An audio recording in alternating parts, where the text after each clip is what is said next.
ফিতনা থেকে দূরে আসার চেষ্টা করতে হবে, এই জগতের মোহ ছাড়তে হবে। যতটুকুতে আমার জীবন চলে যায় বাস এতটুকুতেই।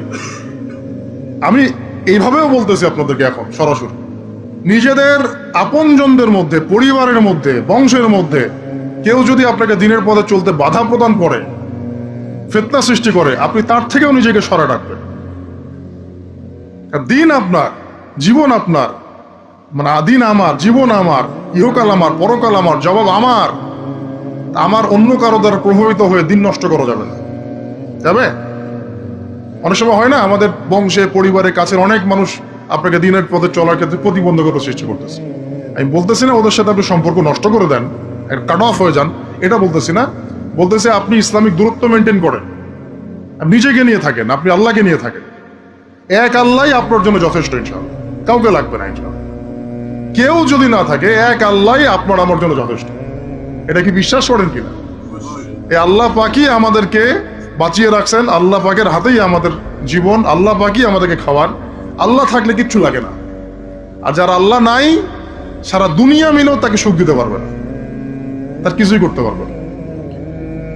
এখন আসলে আমাদের সাথে আল্লাহ আছে কি না একটু নিজেরাই বুঝতে পারবো। আসলে আল্লাহ পাকের সাথে আমার সম্পর্ক কেমন।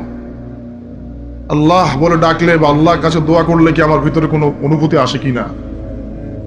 রাসূল সাল্লাল্লাহু আলাইহি ওয়াসাল্লামের নাম আসলে আমার ভিতরে কোনো অনুভূতি আসে কিনা বুঝবেন। ইনশাআল্লাহ এটা আপনি আস্তে আস্তে বুঝে যাবেন। তাহলে নিজের তাজকিয়ার দিকে ফোকাস করেন, এবং তাজকিয়া অর্জন করার জন্য অবশ্যই সোহবত লাগে।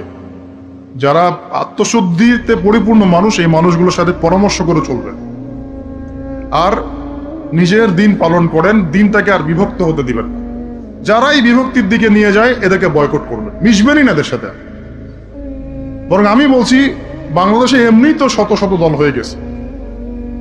এখন আপনি নিউট্রাল থাকবেন, নিজেকে বায়াসড করবেন না, নিউট্রাল থাকবেন। নিউট্রাল মানে নিরপেক্ষ।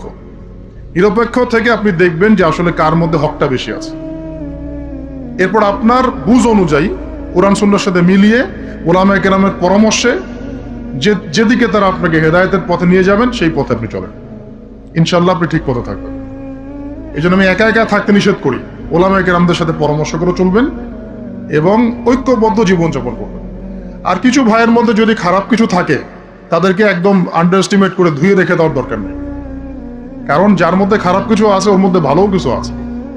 খোলা মনে ভালোগুলো নিয়ে নিবেন, খারাপগুলো আপনি ছেড়ে দিবেন। এখন বলতে পারে, আপনি কিভাবে বুঝবেন ভালো কোনটা খারাপ কোনটা?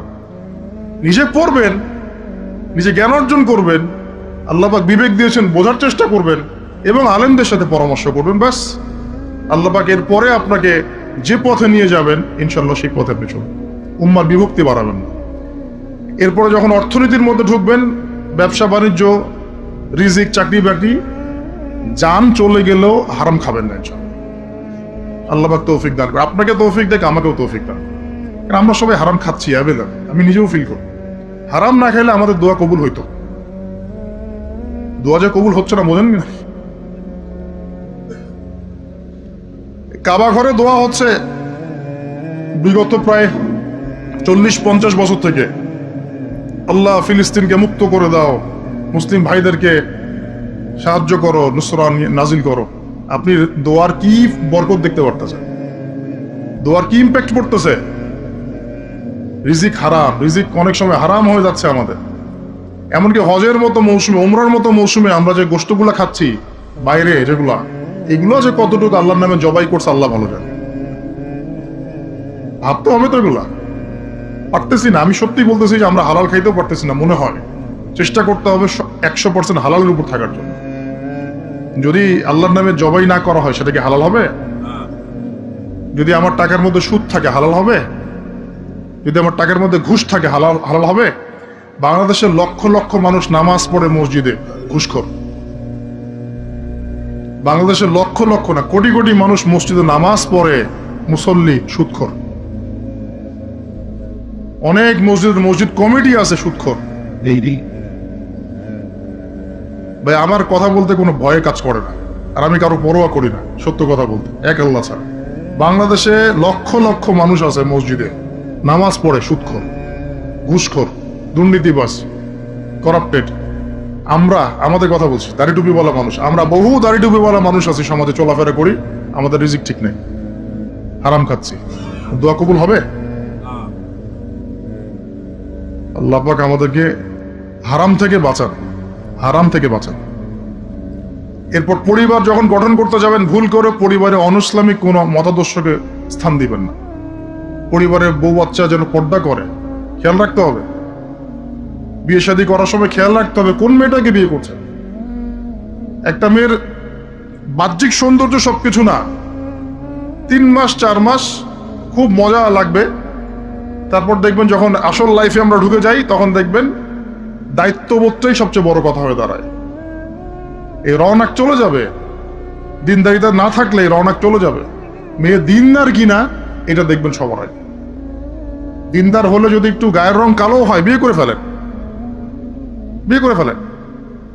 বিয়ে তো কঠিন করে ফেলছে সমাজ, জেনা সহজ হয়ে গেছে। মোস্তফা কামাল আতাতুর্ক যখন ক্ষমতায় আসছিল না, আমি সংবিধান চেক করলাম আজকে পড়তে পড়তে এক জায়গায়, ওই সময়কার সংবিধান তুরস্কের। মোস্তফা কামাল আতাতুর্ক যখন 1918 সালের পরে ক্ষমতায় আসছে, ওকে তো ক্ষমতায় বসাইছে ব্রিটেন।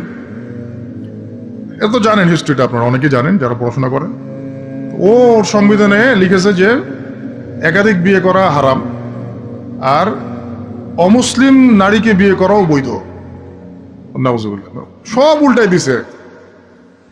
আমাদের সমাজে এখন ওইরকম চিত্র দেখা যাচ্ছে যে আপনি 17 বছরে বিয়ে করতে পারবেন না, 17 বছরে আপনি জেনা করছেন। আল্লাহ মাফ করুক, বাংলাদেশে 17 বছর বয়সে জেনা করা ছেলে মেয়ের অভাব আছে? আদমশুমারির মতো এই কুমারিত্ব টেস্ট যদি করা হয় ছেলে মেয়েদের, তারপর দেখা যায় কি অবস্থা। তো বিয়েটাকে সহজ করা উচিত। বিয়ের বয়স একটা ফিক্স করা হয়েছে, এর সাথে তো আমরা এখন যুদ্ধ করতে পারবো না। পারবেন? ছেড়ে দেন, আচ্ছা ফিক্স করছে বুঝলাম। এখন ওই বয়সটা হয়ে গেলেই আপনার সন্তানের বিয়ের ব্যবস্থা করে ফেলেন এবং এটাকে সহজ করে দেন, এত জটিল করেন না, সহজ করে দেন যাতে করে ওরা জিনা থেকে বেঁচে থাকতে পারে। ভাই বিশ্বাস করেন, বহু দাড়ি টুপিওয়ালা মানুষ, এলেমওয়ালা মানুষ এইসব মিম্বরে দাঁড়ায় হক কথা বলতে পারে না জেনার কারণে। জেনার কারণে এই যে আমরা চলাফেরা করতেছি না, চোখের জেনা তো হচ্ছে অ্যাভেলেবল। অনেক সময় মনেরও জেনা হয়ে যাচ্ছে, মনে খারাপ চিন্তা চলে আসতে পারে না, দেখবেন মনের নূরটা নষ্ট হয়ে যায়। তখন আপনার ইমানের ওই তেজটা কাজ করে না। ভালো করে খেয়াল করে দেখবেন, যখন মনের মধ্যে এই নূরটা নষ্ট হয়ে যায়, কিছু একটা নগ্ন মেয়েকে দেখে ফেলছেন বা একটা মেয়েকে দেখে আপনার অ্যাট্রাকশন তৈরি হয়ে গেছে, হতে পারে, কিন্তু হতে পারে, আমরা তো ফেরেশতা না, হতেই পারে। তখন দেখবেন মনের মধ্যে নূরটা নষ্ট হয়ে যায়। ওই সময় আপনি কিন্তু এই ইমানের এই জজবাটা শো করতে পারবেন না। তখন নবী সাল্লাল্লাহু আলাইহি ওয়াসাল্লাম বলেছেন, তখন যদি বাসায় স্ত্রী থাকে তোমরা স্ত্রীর কাছে চলে যাবা, নিজের প্রয়োজন মিটাই নিবা, তাহলে এই শয়তানি মন থেকে চলে যাবে। এখন তো বিয়ে কঠিন, এটা মিটাবে কিভাবে? অনলাইনে ঢুকলেই দেখবেন আপনি নগ্নতা নগ্নতা নগ্নতা। এই ছেলে পেলে আমাদের সাথে যারা ঢাকায় থাকে এরা যাতে আরো জানে কি আছে ওখানে, কি হয়। ছেলে ছেলে নাই আর মেয়ে মেয়ে নাই, মেয়ে আর মেয়ে নাই, ও নিজে ছেলে। একটা মেয়ের যে চরিত্র খারাপ এটা বোঝার জন্য এতটুকু যথেষ্ট যে ও মোটর সাইকেলের পিছনে বসছে কিভাবে, এটা দেখবেন কেন। একটা আপনার শালীন দিনদার স্ত্রীকে নিয়ে যদি আপনি মোটর সাইকেলে জানো, দেখবেন তার বসার ধরনটা কেমন, আর যাদের সাথে এই যে ফ্রি মিক্সিং এ প্রেম প্রীতির সম্পর্ক করে এদের বসার ধরনটা কেমন। বসাই আপনাকে বলে দেবে কত বড় বেয়াদব, কত বড় আদবহীন বেহায়া একটা মানুষ। আমার কথা ইশারা দিচ্ছি, সব তো বলা যাবে না। তো এটাকে সহজ করবেন, এখানে দিনদারিতাকে প্রাধান্য দিবেন, ভুলেও দুনিয়াদারিকে প্রাধান্য দিয়েন না। ও বাপের কয় টাকা আছে, ওর বিয়ে করলে আমি পাবো কি, কত সুন্দর ঐশ্বরিয়া রায়ের মতো কিনা, এগুলো দেখার দরকার।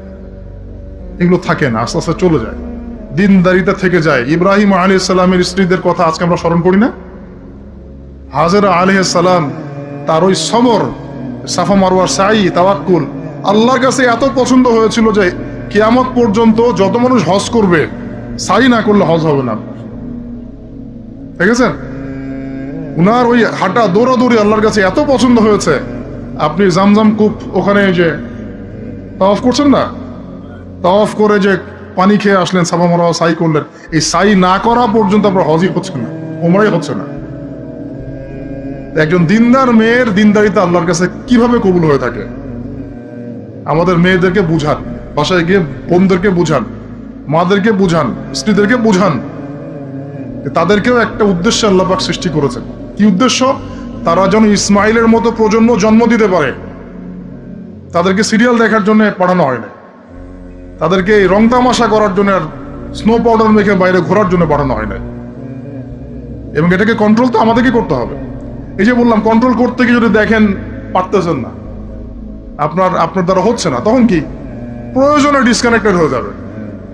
প্রয়োজনে ডিসকানেক্টেড হয়ে যাবেন, তাও নিজের দিনকে ক্ষতিগ্রস্ত হতে দিবেন না। কিছু করার নাই তো, চেষ্টার উপর চেষ্টা করে যাচ্ছেন আপনি 10 বছর, 15 বছর, 5 বছর, 7 বছর, কোনো রেজাল্ট পাচ্ছেন না। আর আপনি কি করবেন? দিন ছেড়ে দেবেন? আপনিও তাদের মতো হয়ে যাবেন? আপনাকে আপনার স্বতন্ত্র জায়গায় থাকতে হবে। আল্লাহ পাক তৌফিক দান করুন। আর ইসলাম সংশোধনের মধ্যে সমাধান আসলে আলহামদুলিল্লাহ। এরপরে বাচ্চা কাচ্চা যেগুলো হবে, এগুলো পয়েন্ট মনে রাখবেন, পড়াশোনা থেকে নিয়ে এই পর্যন্ত বাচ্চা কাচ্চা যেগুলো হবে, এক একটা বাচ্চাকে আগামী দিনের যোদ্ধা হিসেবে গড়ে তুলবে। কি যুদ্ধ করবে তারা? আগে আদর্শিক যুদ্ধ করবে, আদর্শিক যুদ্ধ করবে, যে আমরা ওইসব আদর্শে চলি না, আমাদের নিজস্ব আদর্শ আছে, এটা ইসলাম। আমাদের কিতাব আছে কোরআন, আমাদের সুন্নাহ আছে মুহাম্মদ সাল্লাল্লাহু আলাইহি ওয়াসাল্লামের সুন্নাহ। এরা বৈষয়িক শিক্ষাও শিক্ষিত হবে, ইসলামিক শিক্ষাও শিক্ষিত হবে ইনশাআল্লাহ। এরপরে এদের দ্বারা ইনশাআল্লাহ এমন জেনারেশন আমরা গড়ে তুলব, যে জেনারেশন আগামী দিনে ইসলামের পতাকা বহন করবে ইনশাআল্লাহ। আমরা যেটা পারি নাই, চেষ্টা চালাবো, আমাদের বাচ্চাদেরকে গড়ে তুলবো ইনশাআল্লাহ। পারা যাবে না? আল্লাহ পাক আমাদেরকে এই সব উদ্দেশ্যে দুনিয়াতে পাঠাইছে। এভাবে ইনশাআল্লাহ আমরা এলেম অর্জন, তাসকিয়া অর্জন, আমল বাড়িয়ে দেওয়া, হালাল খাওয়া, পরিবার গঠন করা, প্রজন্ম গঠন করা, এই কাজগুলো করতে করতে করতে আমরা আগাবো ইনশাআল্লাহ। এবং এখন যা চলছে এই ফিতনাগুলো থেকে আমরা নিজেদেরকে দূরে রাখার চেষ্টা করব। আর যেখানে যেখানে যেখানে মুসলিমদের এগেনস্টে এই কাফের, মুশরিক, জালেম, মুনাফিকরা পদক্ষেপ নেবে, আমরা আমাদের সাধ্য মতো এটাকে প্রতিহত করবো। হয় জবান দিয়ে প্রতিহত করব, নাহলে লিখে প্রতিহত করব, নাহলে কোনো সাহায্য করে প্রতিহত করব, নাহলে অ্যাটলিস্ট দোয়া করে প্রতিহত করব। কিছুই নাই, কমপক্ষে কি করবেন? দোয়া করুন। কিছু নাই, কমপক্ষে দোয়া করুন। কিন্তু কোনো অবস্থাতেই আত্মসমর্পণ করবেন না এদের সামনে। ওদের সামনে কোনো অবস্থাতেই জালেমের সামনে হাঁটু গেড়ে দিবেন। মাথা উঁচু করে বাঁচবো ইনশাল্লাহ, মাথা উঁচু করে মরবো। আল্লাহ পাক আমাদের সবাইকে কথাগুলো বোঝার তৌফিক দান করুন। আমিন।